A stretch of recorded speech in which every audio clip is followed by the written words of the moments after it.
Hello and welcome to Caged In Pigcast, the unofficial accompaniment podcast to Michael Sarnoski's Pig. So far in the series, I have spoken to editor Brett Buckman, writer and producer Vanessa Block, and actor David Nell. As for this week's episode, I had the absolute pleasure of sitting down and talking to Chef Chris Czarnecki, who, if you've seen the neon little promo video that they've put out, taught Nick how to look like a chef for this movie, and it's his mum's recipe that was used, that fantastic mushroom tart we get in the first act of this film. We do go into some light spoilers, so if you haven't had a chance to watch it yet, please do be sure. If you're in the US, you can currently rent it on all VOD platforms, and in the UK, we only have a week to wait. It will be out on the 20th of August in cinemas. There's also some technical difficulties with this episode. Some of the audio was slightly lost, but you don't miss out on too much. Obviously, we recorded over Zoom, so these things do happen. But be rest assured, there's some great stuff in there. I'm bonding these elements together with my hands. This is probably his joy of cooking. Cooking is the most sensual thing you can do. You're putting something into other people's body that you've worked with your hands. Hence the pressure. And the pleasure of eating it itself. And we're in the entertainment business here too. Yeah. Okay. The whole experience, from the ambiance, the wine, the service, the personality of the servers. When I come out and greet the guests, all these things, it's romantic. Having the expression and the passion of the chef come through and what's being eaten, that's something special. Well, that separates you from every other art form because the person, the customer is ingesting the art, and that to me is a lot more pressure than a painting. Yeah. Because they're taking it home with them and they're going to sleep with it. Exactly.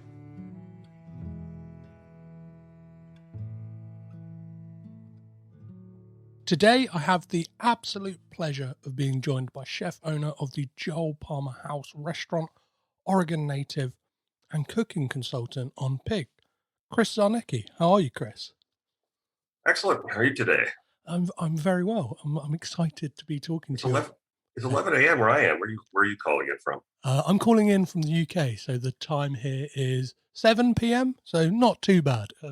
I've had worse time zones to deal with. I can imagine.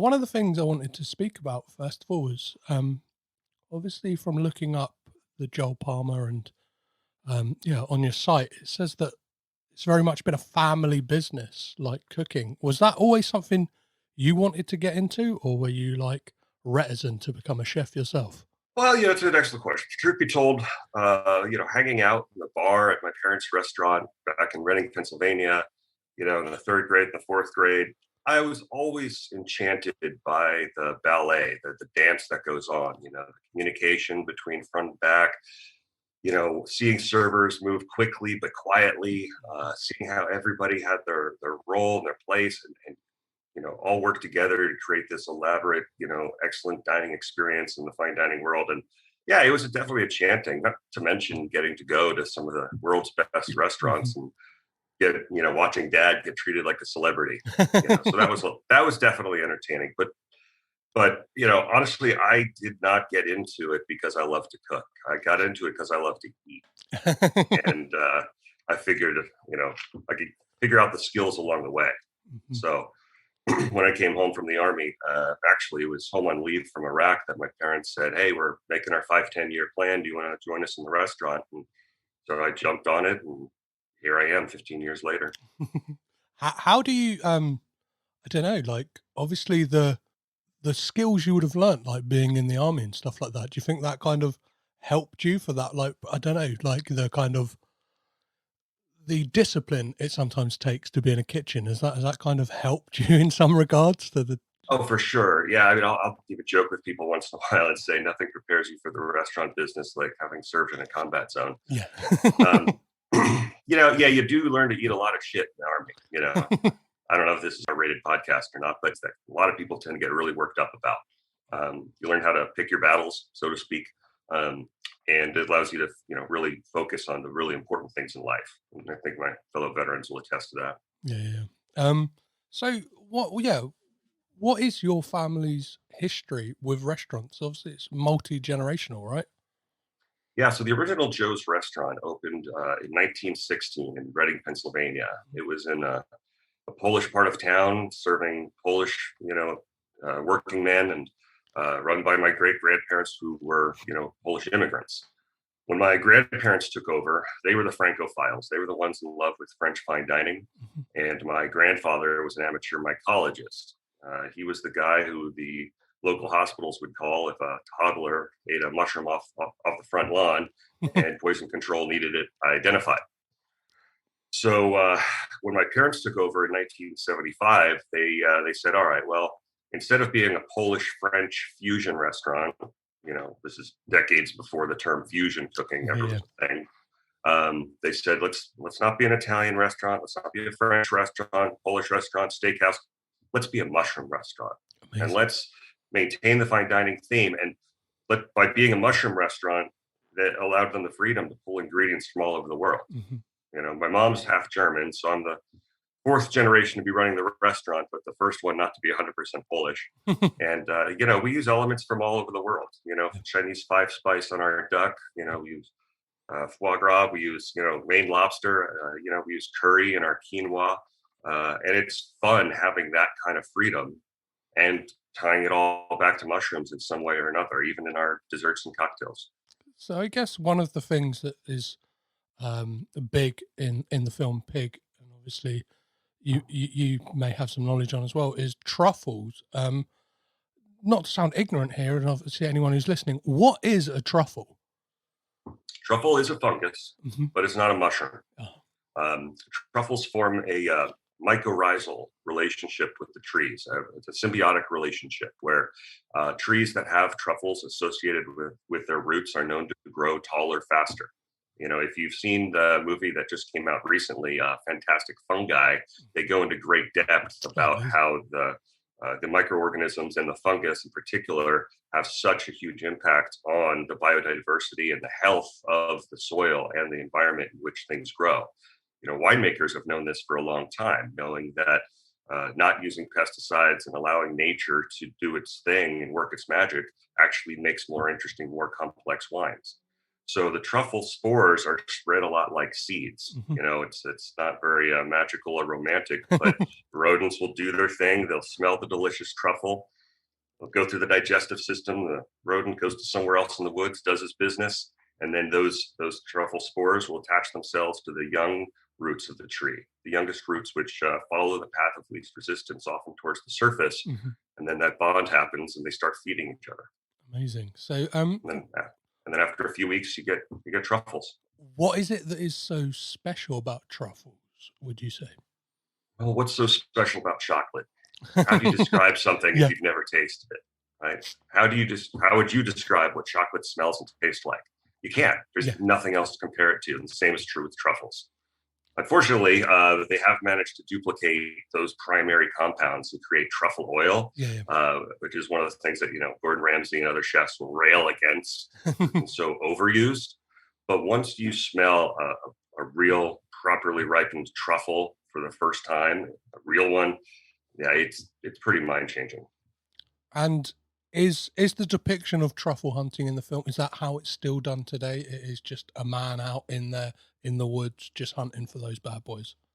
Not at all. Well, I mean, yes and no. Mostly pigs are not used anymore. And the director, writer, Michael Sarnoski, he basically said, we knew that, but come on, pigs are cuter sometimes, and made it for a little more romantic, and that's cool. Predominantly dogs are used. And, oftentimes no animals are used. He wasn't lying when he said he just knows where to find them. I don't know if he's reading the trees per se in a mystical sort of way, but it is true that if you know what kind of trees to look for in the right type of climate and environment, you don't need an animal to find them. As long as you're careful not to destroy the roots of the trees that the truffles are growing on. Amazing. So, obviously you mentioned Michael Czarnecki there. When were you brought on to the film? I want to say it was about 2018 that Vanessa Block and Michael Sarnoski reached out to us, and I think it was, gosh, me, my brother, both my parents and them just sat down at their dinner table and just started talking mushrooms and truffles.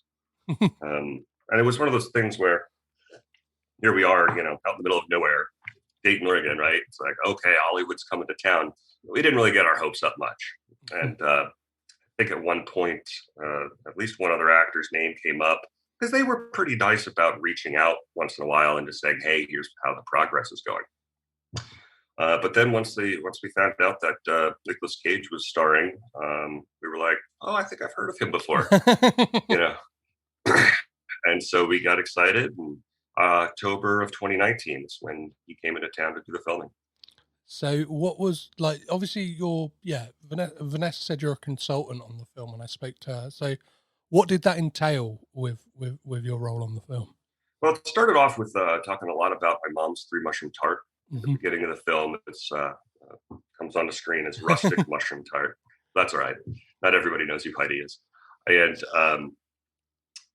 so the conversation pre Nicolas Cage was just a lot about, sending the recipe, what kind of mushrooms, where can we find the mushrooms, sort of thing. And of course, more talk about truffles in general. And then, he was supposed to spend a whole day in the kitchen, and he was supposed to have spent some time in the kitchen of another chef he knows. So I was expecting him to have some knowledge of, how to slice an onion, things like that. And that was one of the first questions I asked. I said, all right, did you get your pre-training time? And he's like, oh, no. It's like, okay, we're starting from scratch. And I laid right into him, too. I was like, you wash your hands. You got to roll your sleeves up. Just little things about cleanliness, and if you're walking behind somebody, call behind. I had not read the script at that point, and so I didn't know how much time was going to be spent in a kitchen or cooking. But I was going to treat him like I would anybody else off the street. Here are the do's and don't do's of working in a kitchen. In fact, I said to him earlier, I was like, "Have you ever seen Julia about Julia Child? That book that got turned into." I was like, do what she did. Go buy a whole sack of onions, take it back to your hotel room, get a knife and a cutting board from Fred Meyer, and just start practicing. Amazing.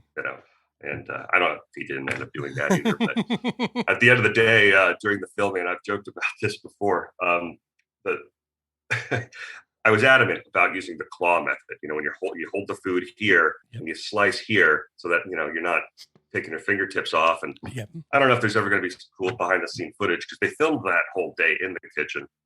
I was like, this is how you can do it, and then you can look away, you can keep doing your thing, and you're not have to worry about chopping your fingers off. And I think he got it. I think it clicked. But the next day when I was on set, he had some mushrooms that my brother had picked that day. And he takes the knife and he starts banging away. I'm like, oh no, I'm going to be the worst culinary consultant in the world. He didn't learn a thing. But thankfully that did not make it into the film. And the 1/2-second shot that only a food nerd like me would notice is that he was in fact holding the mushrooms correctly as he was chopping them. You mentioned about that behind the scenes stuff. I know that Neon recently put out a clip that is, this morning.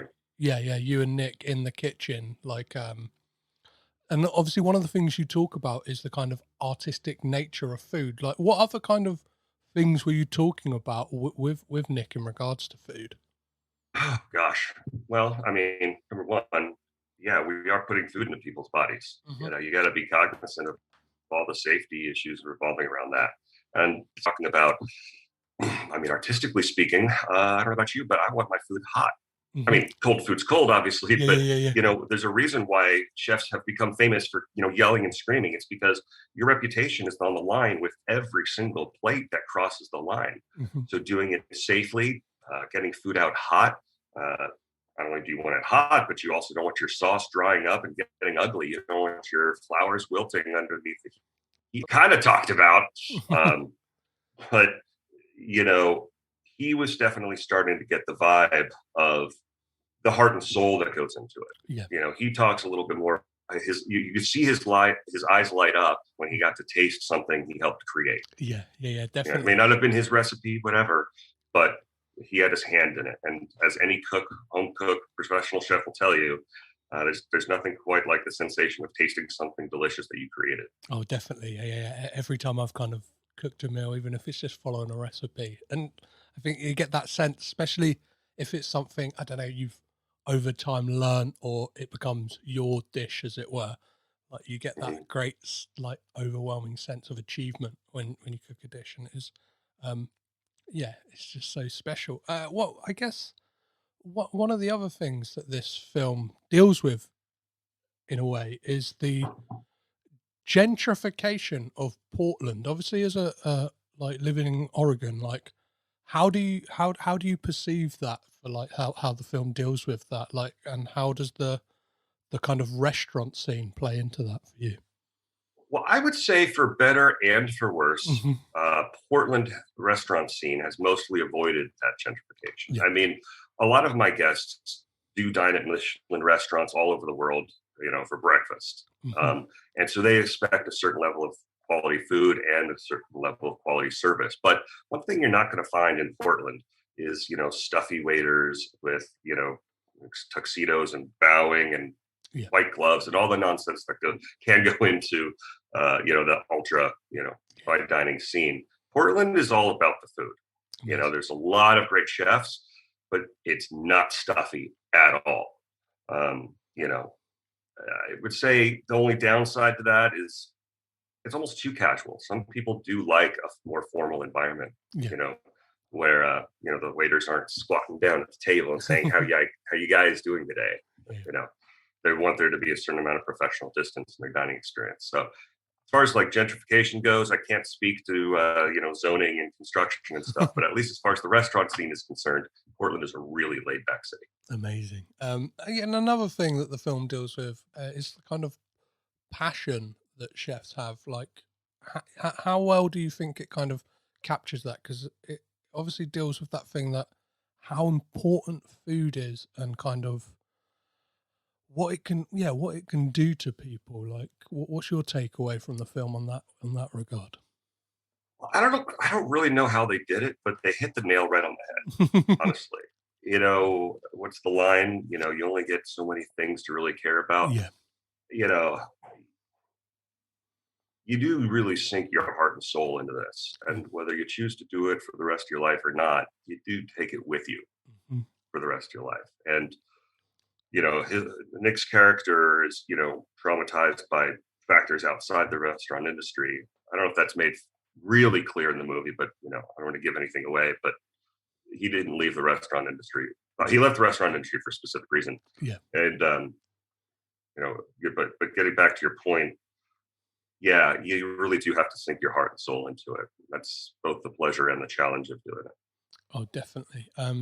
And I guess I need to ask this question. I'd be, is there a hidden fight club that runs in Portland just for chefs? Not that I know of. um, But who knows? Keep Portland weird is what they say. You never know.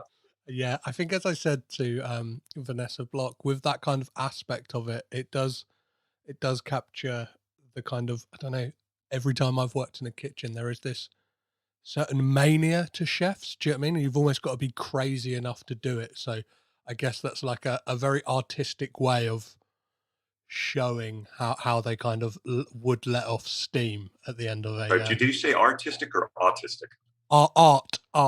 artistic. Yeah. I know what you meant. I'm just saying. Well, we often joke about, all being a bunch of ADD, ADHD people. And, Anthony Bourdain's book, Kitchen Confidential, gives a great insight into also the not so great parts, the drugs, all the craziness that can go into it.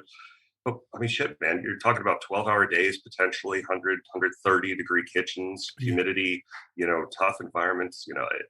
You could understand why you have to be of a certain mindset in order to live that way for such a long time. Yeah, definitely. So I guess, yeah, like, well, what is it like?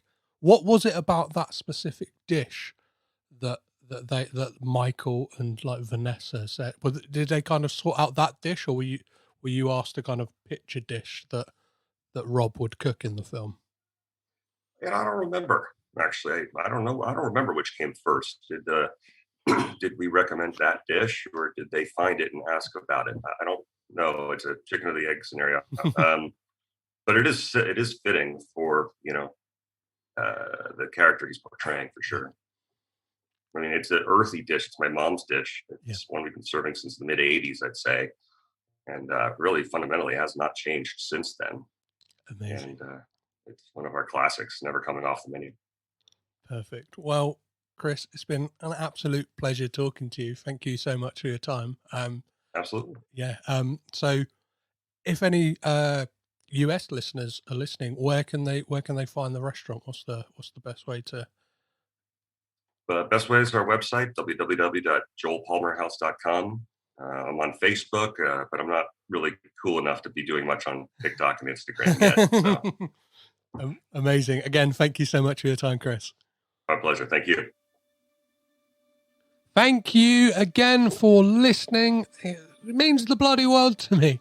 And thank you very much to Chris Czarnecki for his time. If you enjoyed the podcast, please be sure to rate, review, and subscribe on Apple Podcasts, Acast, or wherever you listen to podcasts. It's something I wanted to talk to you guys about as well. If you follow me on social media, you may be aware of a little mission I've kind of been on of trying to track down Nicolas Cage himself in the same way that Chef Robin Feld is trying to track down his pig. So I've kind of like shook every branch that I could. I got to the point where I can now say I have emailed Nicolas Cage's manager. I'm not sure how many people can say that. Like I genuinely, when I started this podcast, never thought I would be at a place where I could say I have emailed Nicolas Cage's manager. Unfortunately, he told me Nick is not interested at this moment. But one of the biggest tidbits I got from his email is he corrected me on my spelling of Nick. And I feel like Edward Snowden kind of dropping a massive bomb, or like Julian Assange leaking this big bombshell on people. But it's Nick with a K. I'm not sure where this has come from, that it's kind of seeped into popular parlance that it is N-I-C, but it is N-I-C-K.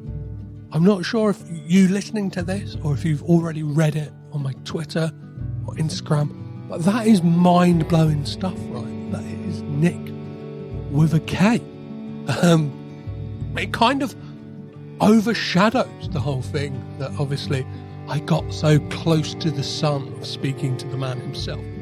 Although I probably didn't, because there was probably never a chance even sending that email that I'd be able to speak to him. But I'm still going to press on. I think there are other ways in which I can try and speak to Nick Cage, whether it's that it's kind of trying to jump on some kind of junket when he's promoting a film here in the UK. Who knows? If you have any links to anyone, whether it is kind of distributors in the UK who are putting out Nick Cage films. I know that Elysian Films in the UK are putting out Prison of the Ghostland and Altitude Films. Again, I've emailed those guys. I've had a reply. I sent a reply and a follow-up email, and I haven't heard anything. But yeah, I just thought I would update you guys on my kind of crazy search to speak to Nick Cage. It kind of very much feels fitting for a film where he plays a man searching for his pig. And I guess, in a way, Nick Cage is very much my prized truffle pig to this podcast. So it almost feels fitting that I would talk to him about this film and obviously try and sneak in some questions about other beloved films from the past, if I could be so bold. Anyway, yeah, just wanted to fill you in on that. So I've been Petrus Patsilivus. This has been another Caged In Pigcast. Remember to keep it caged in, and I'll catch you next time.